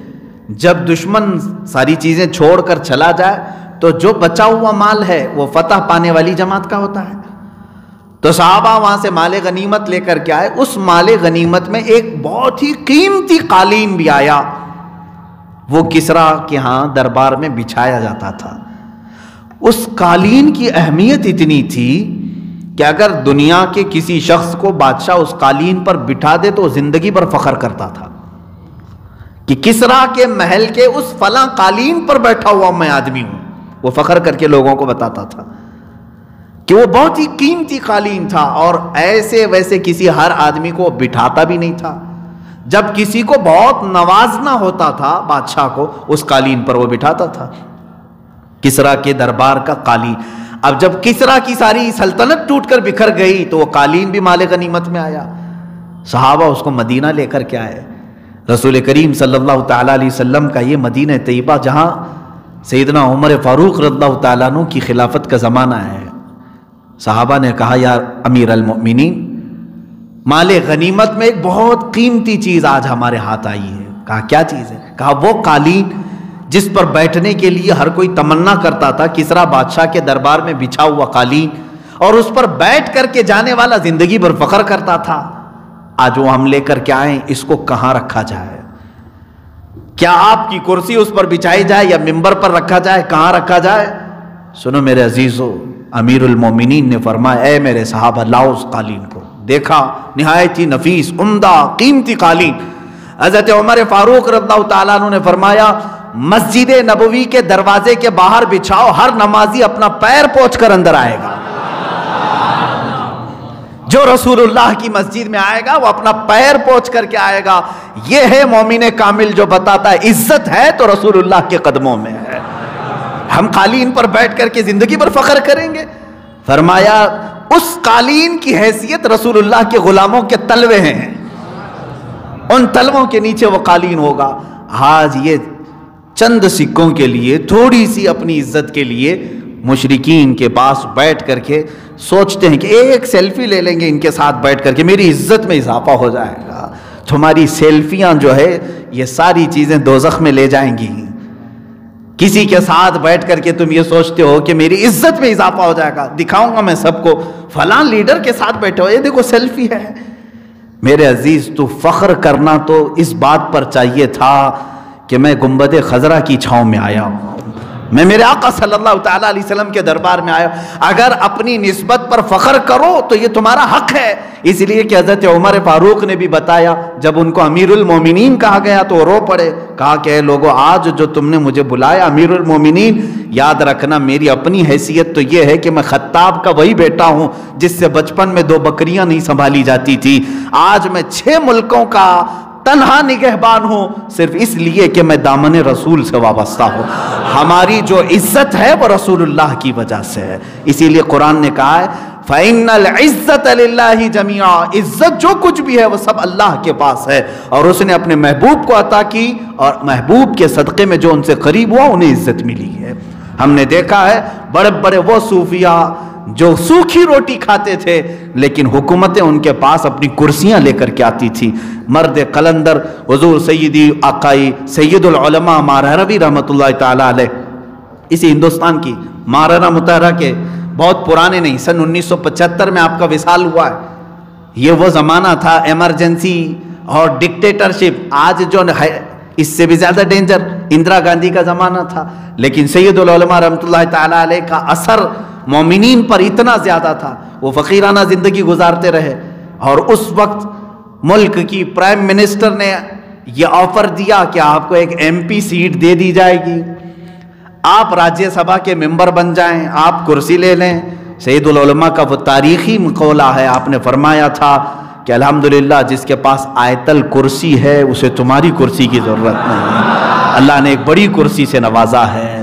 کسی کی جے وجے کیوں پکارے، کیا غرض ہم کو، ہمیں کافی ہے سید اپنا نعرہ یا رسول اللہ، ہمیں کافی ہے سید اپنا نعرہ یا رسول اللہ. اے عزیزو، پورے کے پورے اسلام میں داخل ہو جاؤ. ان کو راضی کیا، ان کو راضی کیا، پھر وہی تمہارے اوپر بھی مسل مشہور ہو جائے گی، دھوبی کا کتا نہ گھر کا نہ گھاٹ کا. اللہ تعالی ہمیں ایسی صفت سے محفوظ فرمائے. وآخر دعوانا ان الحمدللہ رب العالمین. بات تفسیر چل رہی تھی، ٹاپک بدلنا مشکل تھا اور پورا کا پورا ٹاپک الگ تھا، لیکن جماعت کے معزز اراکین نے بھی مجھے یہ یاد دہانی کرائی تھی کہ آج کے دن حضرت مجدد الف ثانی احمد فاروقی سرہندی رحمۃ اللہ تعالی علیہ کا عرس اور حضرت سیدنا امام حسن مجتبی رضی اللہ تعالیٰ عنہ کا کل گزر چکا، تو یہ دو عظیم شخصیات کا یوم وصال بھی تھا، تو ان کی مناسبت سے آپ کچھ بیان کریں، مجھے حکم ہوا تھا، لیکن اب ظاہر سی بات ہے سب پک گئے ہوں گے، اب پھر بیان کا وقت نہیں، میں ایصال ثواب کے لیے ان کی درباروں میں فاتحہ خوانی کروں گا اور ایک ایک دونوں کی بارگاہ میں واقعہ عرض کر دیتا ہوں سیدنا امام حسن مجتبی رضی اللہ تعالیٰ عنہ، اور آج کے زمانے سے لگتی ہوئی بات میں کر دوں گا۔ حضور صلی اللہ تعالیٰ علیہ وسلم نے جو فرمایا، حسن کون ہے؟ حضور کے بڑے نواسے ہیں، حضور صلی اللہ تعالیٰ علیہ وسلم کے نواسے، اور اس حدیث کے راوی سیدنا ابو بکر صدیق رضی اللہ تعالیٰ عنہ فرماتے ہیں کہ میں نے ایک دن رسول کریم صلی اللہ علیہ وسلم کو منبر پر دیکھا، ان کا پاؤں پکڑ کر کے حضرت امام حسن بیٹھے ہوئے تھے۔ حضور صلی اللہ علیہ وسلم نے فرمایا کہ میرا یہ بیٹا عنقریب، یہ میرا بیٹا سید ہوگا، سردار ہوگا، اور عنقریب یہ میری امت کے دو بڑی جماعتوں میں صلح کرائے گا۔ کس کے بارے میں حضور نے فرمایا؟ حضرت امام حسن رضی اللہ عنہ، یہ امت کے دو بڑی جماعتوں میں صلح کرائے گا۔ ایک بات ان کے متعلق ہے، حضرت امام حسن مجتبی رضی اللہ تعالیٰ عنہ بڑے سخی اور فیاض آدمی تھے، کبھی کبھار ایسا نوازتے تھے کہ آپ کے پاس ایک دینار یا ایک درہم بھی نہیں رہ جاتا تھا، اور چھوٹی سی باتوں پر نواز دیتے تھے۔ بہرحال ان کی پوری سیرت اپنے مقام پر، یہاں پر میں نے جو حدیث بیان کی اس پر میں آپ کو کہتا ہوں، حضور اکرم صلی اللہ تعالیٰ علیہ وسلم کی ایک دوسری حدیث ہے، امام حسن کے لیے بھی فرمایا، امام حسین کے لیے بھی فرمایا۔ دیکھیں اس حدیث پر ہمارا پورا عقیدہ بن جانا چاہیے۔ حضور فرماتے ہیں یہ میرے بچے انہوں نے جس سے صلح کی میں اس سے صلح کرتا ہوں، اور انہوں نے جس سے جنگ کی اس نے میرے ساتھ جنگ کی۔ یہ دونوں شہزادے جس سے جنگ کریں حضور کی اس کے ساتھ جنگ ہے، یہ جس سے صلح کریں حضور کی اس کے ساتھ صلح۔ آخر یہ حدیث صادق کب آئی؟ حضرت امام حسن نے کس کے ساتھ کس کی صلح کرائی؟ یہی تو بالکل ہاٹ ٹاپک ہے آج کا۔ بہت سارے لوگ گمراہ بھی ہو رہے ہیں، لیکن بہرحال میں لمبا نہیں لے جاؤں گا۔ امام حسن رضی اللہ تعالیٰ عنہ مولا علی کرم اللہ وجہہ الکریم کی وفات کے بعد خلیفہ بنے، 5ویں خلیفہ راشد ہیں آپ، امام حسن مجتبی رضی اللہ تعالیٰ عنہ۔ حضرت علی رضی اللہ تعالیٰ عنہ کے بعد جب آپ خلیفہ بنے تو اتفاق ایسا ہوا کہ اسی زمانے میں ملک شام میں دمشق میں حضرت امیر معاویہ نے بھی اپنی خلافت کا اعلان کر دیا۔ یہ پہلا اتفاق تھا حضور کی وفات کے بعد، ایٹ اے ٹائم دو لوگوں نے خلافت کا اعلان کیا، ایک طرف ملک شام میں خلیفہ، ایک طرف مدینہ رسول میں کوفہ میں خلیفہ۔ حضرت امام حسن رضی اللہ تعالیٰ عنہ نے کوفہ سے اپنی خلافت کا اعلان کیا، 6 مہینے تک ایسا ہی چلتا رہا، لیکن امام حسن رضی اللہ تعالیٰ عنہ نے دیکھا کہ امت 2 ٹکڑوں میں بٹی ہوئی ہے۔ ایسا نہیں کہ امام حسن کے چاہنے والے کم تھے، لاکھوں کی تعداد میں تھے، پورا مکہ، پورا مدینہ، پورا کوفہ، پورا بصرہ حضرت امام حسن کے مریدین کا تھا۔ ملک شام دمشق چونکہ 20 سال سے حضرت امیر معاویہ گورنر تھے، ان کا علاقہ تھا، ان کے بھی چاہنے والے تھے۔ تو جب امت 2 حصوں میں تقسیم ہوئی تو حضرت امام حسن خود چل کر کے ملک شام گئے، دمشق گئے، حضرت امیر معاویہ سے آمنے سامنے بات کی۔ امیر معاویہ رضی اللہ تعالیٰ عنہ اور حضرت امام حسن مجتبی رضی اللہ تعالیٰ عنہ کے درمیان جو یہ بات ہوئی وہ کافی طویل ہے اور کتابوں میں موجود ہے۔ دونوں کے درمیان کئی باتوں میں ڈسکشن ہوا اور طے پایا، لکھا گیا ایگریمنٹ۔ حضرت امام حسن نے اپنی جانب سے کہا کہ میں اپنی سرداری اور میں اپنی خلافت سے دستبردار ہوتا ہوں اور تمہیں خلیفہ مانتا ہوں ان تمام شرطوں پر۔ وہ شرطیں ہیں بہت ساری، حضرت امیر معاویہ نے ساری چیزیں ایکسیپٹ کی، ساری چیزیں قبول کی، اور حضرت امام حسن مجتبی رضی اللہ تعالیٰ عنہ کی بڑی تعظیم و تکریم کیا، انہیں مدینہ رسول یا کوفہ تک پہنچایا، اور ہر مہینے ان کا وظیفہ جاری رکھا۔ حضرت امام حسن کا بلکہ ان سے ریلیٹڈ جتنے صاحبزادے تھے، جتنے لوگ تھے، سب کا وظیفہ حضرت امیر معاویہ نے جاری کیا۔ حضور کی وہ بشارت صادق آئی۔ حضور صلی اللہ علیہ وسلم نے اس وقت کہا تھا جب امام حسن 4 سال کی عمر کے تھے، 4 سال یا 5 سال کی عمر کے تھے، اس وقت کہا کہ میرا یہ بیٹا میری امت کے 2 جماعتوں میں صلح کرائے گا۔ امام حسن رضی اللہ تعالیٰ عنہ نے وہ حقیقت میں صلح کرائی اور پھر سے پوری امت کو ایک خلیفہ کے ہاتھوں کے نیچے جمع کیا۔ ایک طرف آپ مصلح امت ہیں اور دوسری طرف میرے آقا کے علم غیب کی بین دلیل بھی ہیں، جو آقا صلی اللہ علیہ وسلم 40 سال پہلے بیان فرما چکے ہوں، 35 سال پہلے وہ بات صادق آئی حضرت امام حسن کی زندگی میں۔ اب ایک بات دوسری حدیث پر میں بات کر رہا ہوں۔ حضور نے فرمایا جو میرے بچے جن سے صلح کریں ان سے ہماری صلح ہے، اور جس سے جنگ کریں ان سے ہماری جنگ ہے۔ ایک شہزادے نے امیر معاویہ سے صلح کی، یہ بات طے ہے، یہ شیعہ بھی مانتے ہیں، ہم بھی مانتے ہیں، سارے لوگوں کی کتابوں میں۔ دوسرے صاحبزادے امام حسین اعظم رضی اللہ تعالیٰ، امام حسین ایک طرف ہیں اور کربلا کا واقعہ پیش آیا کس کے ساتھ؟ یزید کے ساتھ۔ یزید کوئی اور نہیں، وہ امیر معاویہ کا بیٹا ہے، حضرت امیر معاویہ رضی اللہ تعالیٰ عنہ کا بیٹا ہے، لیکن حضرت امام حسین کے ساتھ اس کی جنگ ہوئی۔ کوئی کتاب نہیں بتا سکتی کہ امام حسین نے یزید کے ساتھ صلح کی ہے، نہ شیعوں کی کتاب، نہ سنیوں کی کتاب، نہ وہابیوں کی کتاب، کسی کی کتاب میں نہیں۔ امام حسین نے کس کے ساتھ جنگ کی؟ یزید کے ساتھ۔ میرے آقا کا فرمان ہے میرے یہ شہزادوں نے جس سے صلح کی اس سے میری صلح ہے، انہوں نے جس کے ساتھ جنگ کی اس کے ساتھ ہماری جنگ ہے۔ جو مصطفیٰ نے فرمایا وہی آج اہل سنت و جماعت کا بھی قول ہے۔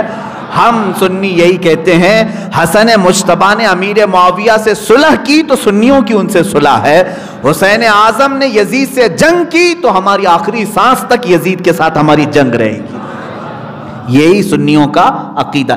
ہم یزید کے ساتھ صلح کی بات نہیں کرتے، امیر معاویہ سے جنگ کی بات نہیں کرتے، کیونکہ اگر امیر معاویہ کے خلاف بولنا شروع کریں گے تو پھر امام حسن کی عزت پر آ جائے گی۔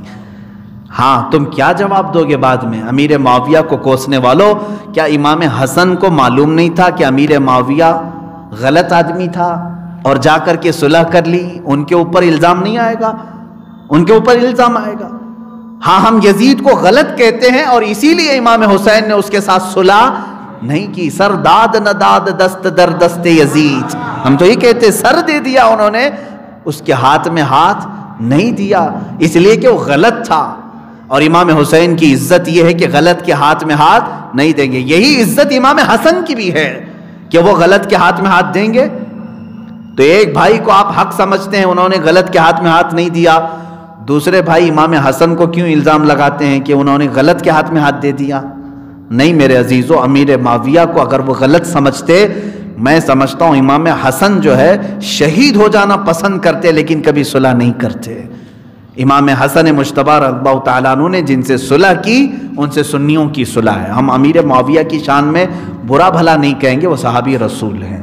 بیٹا برا تھا، بیٹا یزید تھا، بیٹا حسین کے خلاف آیا، ہم اس کے خلاف بولیں گے۔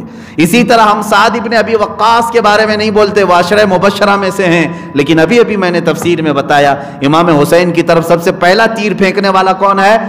عمرو بن سعد، جو سعد ابن ابی وقاص کا بیٹا ہے۔ تو جب تم عمرو کو گالیاں دے سکتے ہو اور سعد ابن ابی وقاص کی عزت کرتے ہو تو اسی طرح سے یزید کو برا بھلا کہو، ہم کو اس سے کوئی مطلب نہیں، لیکن ان کے باپ امیر معاویہ پر طعن و تشنیع نہ کرو۔ بہرحال یہ ایک عقیدہ تھا۔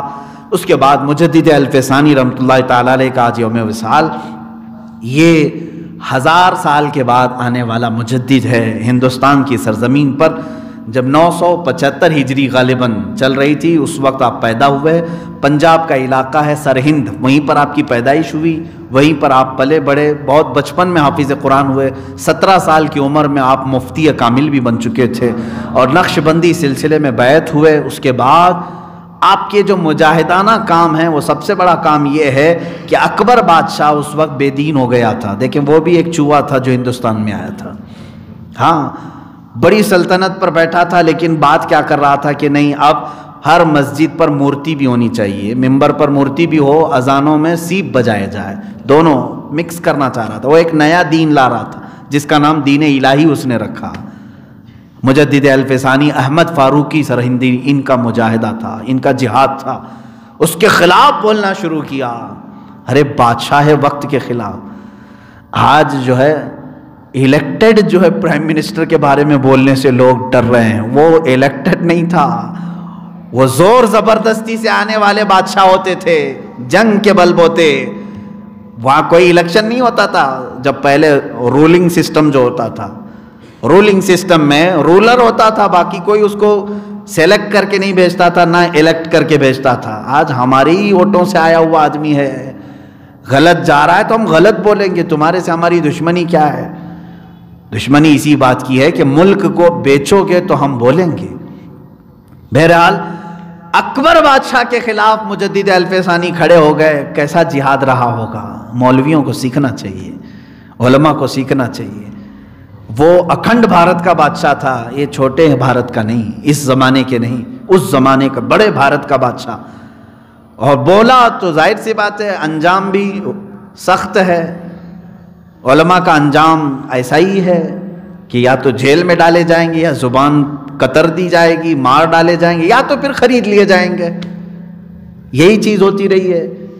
لیکن جو حق علماء تھے وہ جیلوں میں گئے، حتیٰ کہ ہمارے امام اعظم ابو حنیفہ رضی اللہ تعالیٰ عنہ کا جنازہ جیل سے نکلا ہے، آخری وقت ان کا جیل میں گزرا ہے، جیل سے جنازہ باہر نکلا۔ امام زین العابدین نے جیل کی سلاخیں کاٹی ہیں، جیل کی تاریک کوٹھریاں۔ امام موسیٰ کاظم جیل کاٹے ہوئے ہیں، بڑے بڑے اولیاء۔ امام احمد بن حنبل کوڑے کھائے ہوئے ہیں حکومت وقت کے خلاف بولنے پر۔ زبردستی نہیں بولتے تھے، اگر تم ٹیڑے ہو تو بولنا ذمہ داری ہماری ہے۔ اکبر کے خلاف انہوں نے بولا تو جیل میں ڈال دیا، کئی سالوں تک جیل میں رکھا۔ مجدد الفسانی نے وہاں پر بھی اپنا کام جاری رکھا۔ جتنے چور تھے، زانی تھے، ڈاکو تھے جو جیلوں میں آئے، سب کو عالم بعمل بنا دیا، حدیث، تفسیر، قرآن سب پڑھایا، نمازیں باجماعت ہونے لگی۔ اکبر مر بھی گیا، ختم بھی ہو گیا۔ اس کا بیٹا جہانگیر آیا، جہانگیر کو جب خبر کی گئی کہ ایک ایسا شخص اندر ہے جو سب کو عالم بنا دیا ہے، کہا اس کو آزاد کرو، لے آؤ۔ مجدد الفسانی کو لایا گیا۔ اس زمانے میں یہ معاملہ تھا کہ جو بھی بادشاہ کے دربار میں جائے گا اسے سجدہ کر کے جائے گا۔ مجدد الفسانی آئے، آپ نے سجدہ نہیں کیا۔ جہانگیر نے کہا کہ تمہیں دربار کے آداب معلوم نہیں، یہاں ہر کوئی آتا ہے سجدہ کرتا ہے۔ آپ نے کہا میں سجدہ صرف میرے پیدا کرنے والے کو کرتا ہوں، میں اللہ رب العزت کو کرتا ہوں جو حی ہے اور قیوم ہے، جو ہمیشہ سے زندہ ہے، ہمیشہ زندہ رہے گا۔ تو اس نے پہلی مرتبہ، وہ جاہل بادشاہ تھے، ان کے دماغ میں وزیروں نے ڈال رکھا تھا کہ ادب یہی ہے کہ سجدہ کیا جائے۔ تو بعد میں پھر اس نے بہت ساری باتیں ان کی سنی اور متاثر ہوا مجدد الفسانی کی باتوں سے، ان کو اپنے قریب بٹھایا۔ یہ موقع کو غنیمت جان کر کے مجدد الفسانی نے کہا میں تیرے پاس اسی وقت بیٹھنے کو تیار ہوں جب تو حکومتی سطح پر، حکومتی ریاستی سطح پر اپنے باپ کے قائم کیے ہوئے سارے اصولوں کو ختم کرنے کا اعلان جب تک نہیں کرتا میں تیرے سامنے نہیں بیٹھ سکتا۔ وہ مان گیا۔ چند ہی دنوں کے بعد مجدد الفسانی کی بات پر اس نے کہا دین وہی ہوگا جو مصطفیٰ لائے تھے، محمد عربی صلی اللہ تعالیٰ علیہ وسلم کا دین ہی ہمیشہ رہنے والا ہے، دین الہی نہیں رہے گا۔ پھر وہ دین ختم ہوا۔ تو یہ احمد فاروقی سرہندی رضی اللہ تعالیٰ عنہ کی مجاہدانہ کاوشیں تھیں کہ اس دین کو خراب کرنے کے لیے بادشاہ نے جو کوشش کیا، ایک عالم ربانی نے اس کو ختم کیا، اور انہی کے ذریعے سے اللہ تعالیٰ نے دین اسلام کو پھر سے پھلتا پھولتا فرمایا۔ یہ مجدد الفسانی، ہندوستان کی سرزمین اس بات سے بڑی خوش قسمت ہے کہ دو مجدد آئے اور دونوں عظیم مجدد آئے، ایک مجدد الفسانی ہے اور دوسرا مجدد امام اعظم ہے۔ مجدد اعظم ہے امام احمد رضا خان فاضل بریلوی، ایک وحدانیت کو بچا رہا تھا، اللہ کی وحدانیت کو، اور دوسرا عصمت رسالت کو بچا رہا تھا۔ یہ دونوں مجددین نے وحدانیت کو بچایا، ایک مجدد الفسانی نے، اور عظمت رسالت کو بچایا امام احمد رضا نے۔ اللہ ان دونوں مجددوں کا سایہ ہم سب پر قائم و دائم رکھے۔ الفاتحہ۔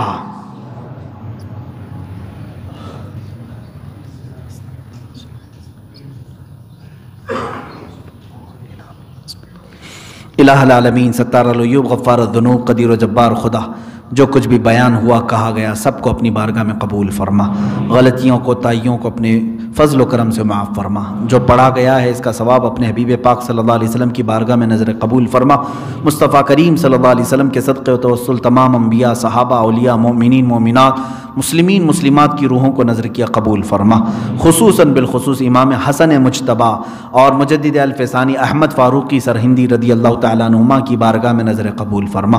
ان دونوں شخصیتوں کے یوم وصال کی برکتوں سے مولا ہماری تمام آفتوں بلاؤں کو دور فرما دے، ہماری بری بیماریوں کو دور فرما دے۔ اے اللہ ہم سب کو خیر و برکت عطا فرما، ایمان کی پختگی عطا فرما، منافقت کے جراثیم سے بچا، بد مذہبوں کی صحبت سے ہمیں بچا۔